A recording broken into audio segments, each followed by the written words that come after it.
સ્વાગત છે મારા કિચનમાં. આજે આપણે બનાવીશું માત્ર 1 મિનિટમાં બની જાય એવો ગુણકારી ઠંડો ઉનાળાની ગરમીઓ માટે હેલ્ધી ડ્રાય ફ્રૂટ મિલ્કશેક બનાવીશું.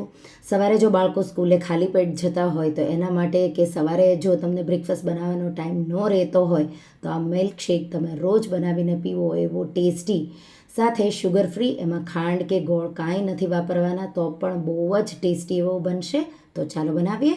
એના માટે મેં અહીંયા 1 ટેબલ સ્પૂન ચિયા સીડ્સ, આ સ્ટેપ ઓપ્શનલ છે, તમારે ઉમેરવો હોય તો ઉમેરવાનો. ચિયા સીડ્સમાં પણ બહુ ન્યુટ્રિશન એવું છે, તો તમારે વાપરવું હોય તો તમે વાપરી શકો છો. 1 ટેબલ સ્પૂન ચિયા સીડ્સને થોડા પાણીમાં પલાળી મેં સાઈડમાં મૂક્યું.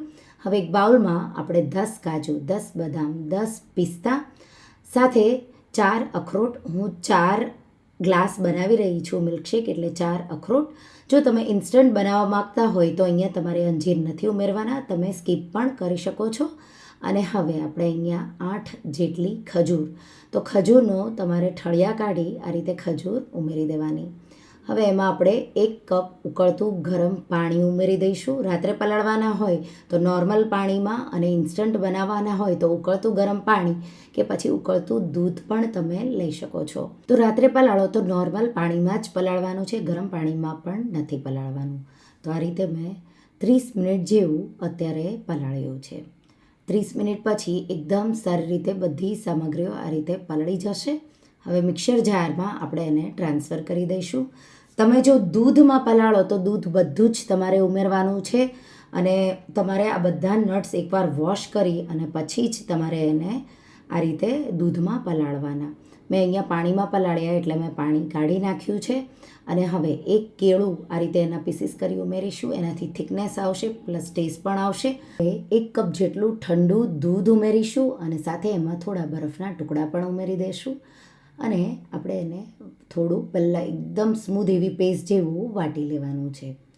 આ રીતે પેસ્ટ જેવું વટાઈ જાય એટલે આપણે દૂધ, તો અહીંયા ટોટલ મેં 1 લીટર દૂધ લીધું છે 4 કપ માટે, તો આ રીતે 1 લીટર દૂધ મેં ટોટલ આ રીતે ઉમેરી દીધું છે. પાછું આપણે એકવાર બ્લેન્ડ કરી લઈશું. દૂધ છે એકદમ ઠંડુ હશે તો તરત જ સર્વ તમે કરી શકશો. હવે મેં એકવાર ફેરવી લીધું. આ રીતે ગ્લાસમાં ચિયા સીડ્સ જે પલાળેલા છે એકદમ સારી રીતે પલાળી ગયા. ચારેયમાં મેં એક સરખા વેચી લીધા.